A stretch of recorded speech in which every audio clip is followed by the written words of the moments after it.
Verification of a solution. Welcome, everyone. Let's begin our lesson today by revisiting a fundamental concept we've been working with. In our previous lessons, we established a very important distinction. When we talk about a solution to a differential equation, we aren't looking for a single, isolated number like you might find in basic algebra. Instead, the solution is actually an entire function. Now, moving forward, you will often encounter problems where you aren't asked to find the solution from scratch. Instead, you might be handed what we call a candidate function, essentially a potential answer, and tasked with determining whether or not this specific function actually satisfies the given differential equation. This specific procedure, where we test a given function to see if it fits the rules of the equation, is what we call the verification of a solution. Over the next few slides, I will show you exactly how to perform this check and the logic behind it. Conceptual understanding. Now that we've defined what verification actually is, let's take a moment to look at the underlying concept. If you're feeling a bit intimidated by the term differential equation, don't worry. Conceptually, this process is very similar to something you've already mastered, checking if a specific value is a root of an algebraic equation. Think back to your earlier algebra lessons. When you were given a quadratic equation and asked if, say, 2 was a solution, you would simply plug the number 2 into the equation to see if it made the equation true. We are doing the exact same thing here, just with a slight twist.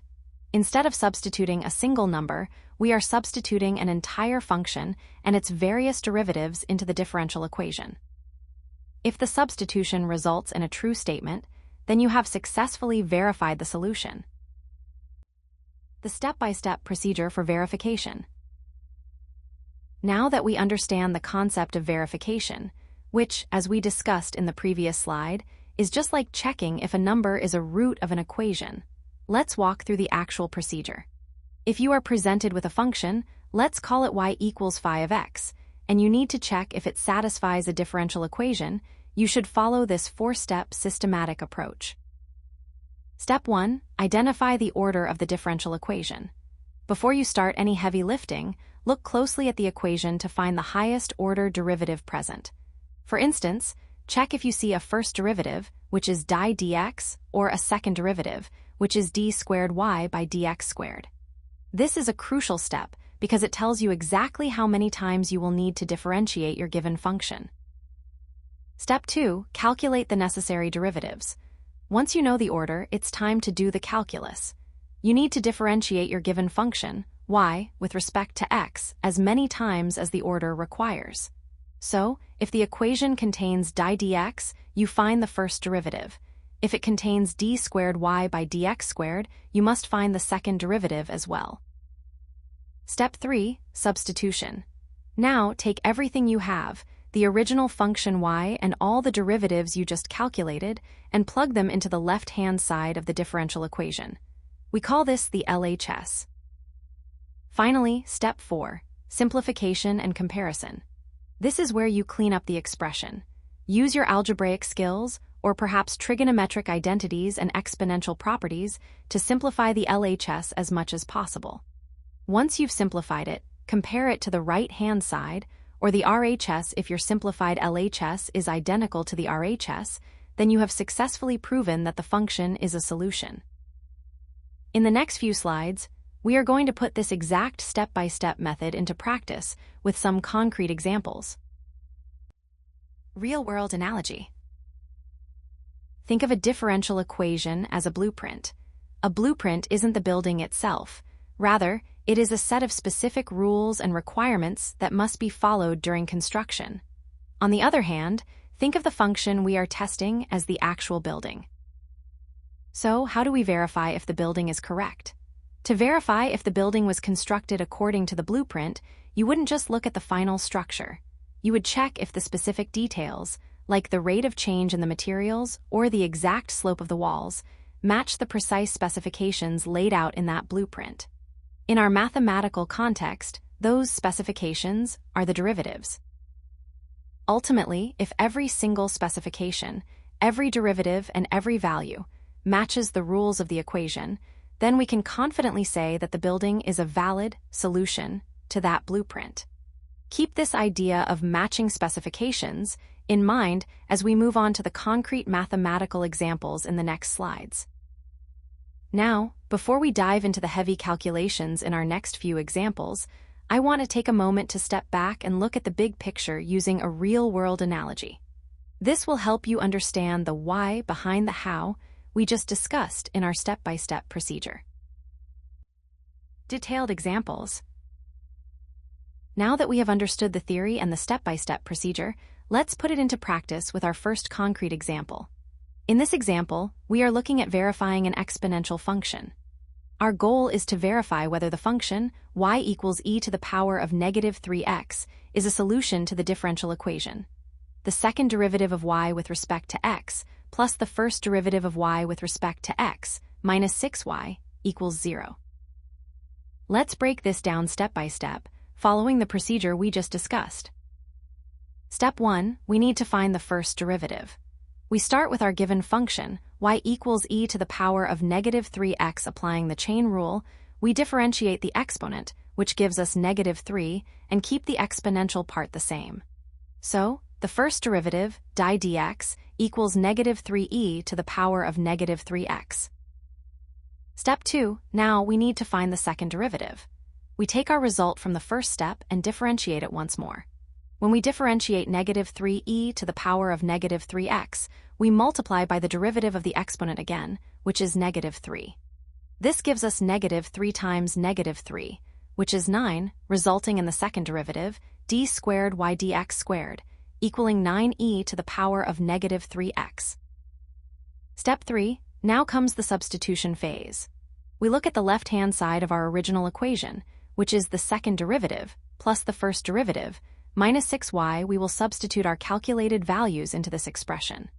So, the left-hand side becomes 9e to the power of negative 3x, plus negative 3e to the power of negative 3x, minus 6 times e to the power of negative 3x. Step 4, let's simplify this algebraic expression. We can see that all terms share the common factor of e to the power of negative 3x. If we group the coefficients, we have 9 minus 3 minus 6. Calculating that, 9 minus 3 is 6, and 6 minus 6 leaves us with 0. Therefore, our entire left-hand side simplifies to 0 times e to the power of negative 3x, which is simply 0. Finally, step 5, the conclusion, we look at our result. Our simplified left-hand side is 0, and the right-hand side of our original equation was also 0. Since the left-hand side equals the right-hand side, we have successfully verified that the function, y equals e to the power of negative 3x, is indeed a solution to the differential equation. In the next slide, we will see how this same logic applies to a trigonometric function. Detailed examples continued. Now that we have seen how to handle exponential functions in our first example, let's move on to a second example, this time involving a trigonometric function.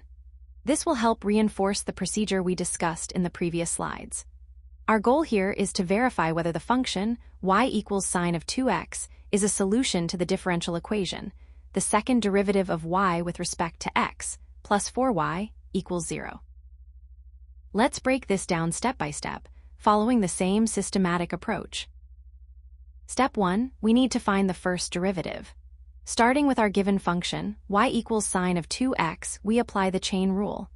The derivative of sine is cosine, and we must multiply by the derivative of the inner function, which is 2x. This gives us the first derivative of y with respect to x equals 2 cosine of 2x. Step 2, since our differential equation is of the second order, as we identified in our procedure earlier, we must find the second derivative. We differentiate our first derivative, 2 cosine of 2x, with respect to x again, using the chain rule. The derivative of cosine is negative sine, and we multiply by the derivative of the inner function. 2x, this results in 2 times negative 2 sine of 2x, which simplifies to the second derivative of y with respect to x, equals negative 4 sine of 2x. Step 3, now we perform the substitution. We take the left-hand side of our original equation, which is the second derivative of y with respect to x, plus 4y and plug in our calculated values. Substituting negative 4 sine of 2x for the second derivative, and substituting the original function, sine of 2x, for y, we get the left-hand side equals negative 4 sine of 2x plus 4 sine of 2x. Step 4. Next, we simplify the expression. Looking at the terms, we have negative 4 sine of 2x plus 4 sine of 2x. These two terms are additive inverses, so when we combine them, the result is simply 0. Step 5. Finally, we reach our conclusion. Because our simplified left-hand side equals 0, which matches the right-hand side of our original equation, we can officially conclude that the function y equals sine of 2x is indeed a solution. As we move to the next slide, I want you to pay close attention to the common pitfalls, because even with a clear process like this, small errors in differentiation or signs can lead you to the wrong conclusion. Common mistakes to avoid. First, let's talk about chain rule neglect. This is perhaps the most frequent mistake I see. When you are calculating the necessary derivatives, as we did in the previous examples, you must remember to multiply by the derivative of the inner function. For instance, if you're differentiating e to the power of negative 3x, a common error is to simply write e to the power of negative 3x, forgetting that the derivative of the exponent, negative 3, must be brought out front. The correct derivative should be negative 3 times e to the power of negative 3x. Always keep a close eye on that inner function. Second, watch out for sign errors. As you saw in our step-by-step examples, the process of substitution involves plugging multiple terms into an equation. If the differential equation contains subtraction signs, for example, negative 6y, you must be extremely careful when substituting your values. A single misplaced minus sign will prevent your left-hand side from matching your right-hand side, leading you to the incorrect conclusion that the function is not a solution. Finally, be careful not to confuse the original function y with its derivative, di dx. It sounds simple, but when you are looking at a long string of terms, it is easy to accidentally substitute the derivative where the original function y should be. Always double-check your work. Ensure that the original function is placed where y appears, and the calculated derivatives are placed only where the derivative notation appears. Now, before we wrap up today's lesson with our final summary, I want to pause and discuss some common pitfalls. Even if you understand the concept of verification, it is very easy to lose marks due to small computational errors. Keep these 3 points in mind, and you will find the verification process much more reliable. Now, let's move to our final slide to review the key takeaways from this topic. Key takeaways. First, remember that verification is simply the formal process of checking whether a candidate function actually satisfies the rules laid out in a differential equation. It's our way of confirming that the function fits the equation. Second, I want you to memorize this 3-step workflow: differentiation, then substitution, and finally, simplification. As we saw in our examples with the exponential and trigonometric functions, you must differentiate the function, plug those derivatives back into the equation, and then use your algebra or trig identities to clean everything up. Third, always keep an eye on the order of the differential equation. As we discussed in our step-by-step procedure, the highest derivative present in the equation, whether it is the first derivative, di dx, or the second derivative, d squared y over dx squared, tells you exactly how many times you need to differentiate your function. Finally, the ultimate goal is simple. A function is officially a solution if, and only if, your simplified left-hand side is identical to the right-hand side. If you end up with 0 equals 0, or any other identical expression on both sides, you have successfully verified your solution. All right, we have reached the end of our lesson. So let's wrap everything up by reviewing the key takeaways from today's session on the verification of a solution. I hope this summary helps solidify these concepts. Keep practicing those derivatives, and I will see you in the next lesson.